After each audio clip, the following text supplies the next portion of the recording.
Hello all, थोड़ा पैसा channel में आप सबका स्वागत है। और आज हम आपके लिए लाए हैं chart of the week. Chart of the week में हम तीन स्टॉक पे डिस्कशन करने वाले हैं और वो तीन स्टॉक जिनमें ब्रेकआउट हुआ है और अगले सप्ताह के लिए मुझे जो जो स्टॉक पसंद आ रहे हैं हम उन स्टॉक पे चर्चा करेंगे। तो आइए एक एक करके तीनों स्टॉक पे डिस्कशन स्टार्ट करते हैं, जिसमें हम ये समझने की कोशिश करेंगे कि उस चार्ट पे पैटर्न क्या बना है और चार्ट के टारगेट क्या होंगे, उसमें स्टॉप लॉस क्या होंगे। ये सारी चीजें हम समझने की कोशिश करते हैं। तो आइए एक एक करके चार्ट पे डिस्कस करते हैं। जो भी हम चार्ट देख रहे हैं वो वीकली चार्ट देख रहे हैं और इस वीकली चार्ट में वीकली चार्ट जो देखा जाता है वो 3 से 6 महीने का टारगेट लेके टाइम टाइम का अगर टारगेट देखा जाए तो वो 3 से 6 महीने का हॉराइजन लेके चला जाता है और उस 3 से 6 महीने में आपके टारगेट जो है वो आ जाएंगे, ऐसा अनुमान लगाया जाता है। तो सबसे पहले हम निफ्टी 50 को देख लेते हैं। निफ्टी का चार्ट है ये और वीकली चार्ट देखेंगे तो इसमें वीकनेस है। तो अगर वीकली चार्ट देखेंगे तो एक सपोर्ट को ब्रेक करके निफ्टी जो है नीचे जा रहा है और जो सपोर्ट था वो 19,756 750 का था। 750 को जो ब्रेक किया है वो एक निगेटिव साइन है और कहीं ना कहीं मुझे लग रहा है अब निफ्टी जो है वो 19,300 की तरफ जाने की कोशिश कर रहा है। निफ्टी यहाँ से भी 3.5 पौने 400 पॉइंट और नीचे आ सकता है। अराउंड 2% हुआ तो 2% और नीचे आ सकता है यहाँ 17,300 तक। तो हमें कॉशियस रहना चाहिए मार्केट में।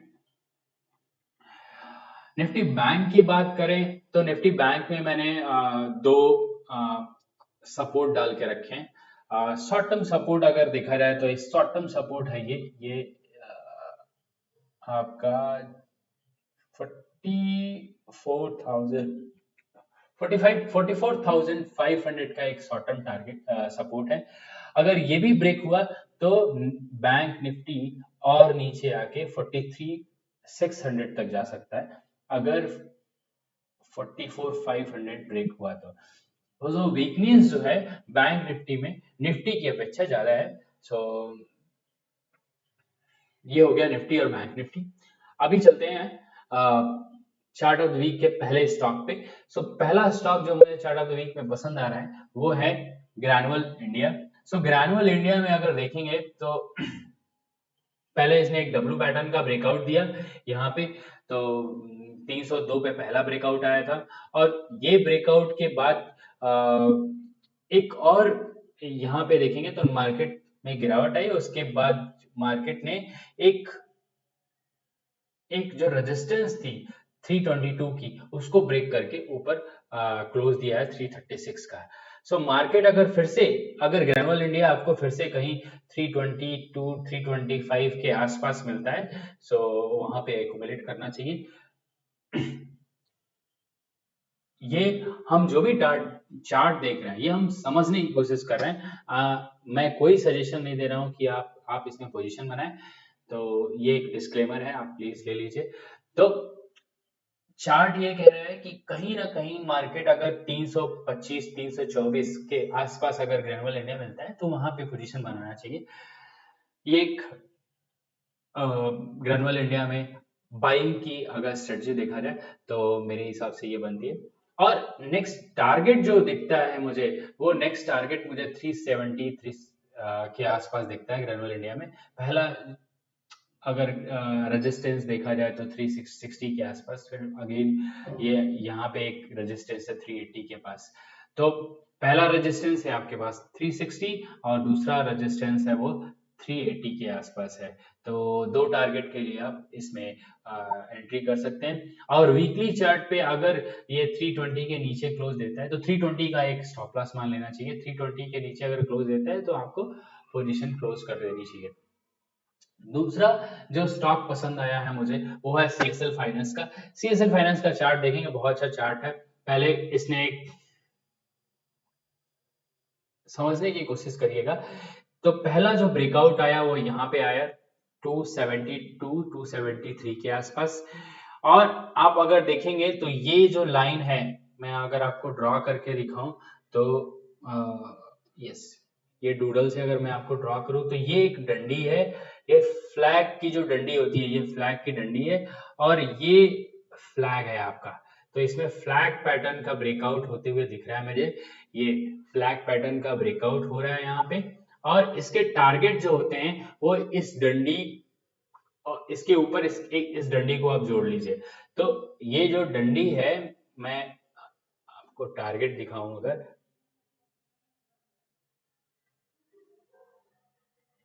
तो यहाँ से भी मुझे लगता है कि 110 120 रुपीज के टारगेट मुझे यहाँ से भी दिखते हैं।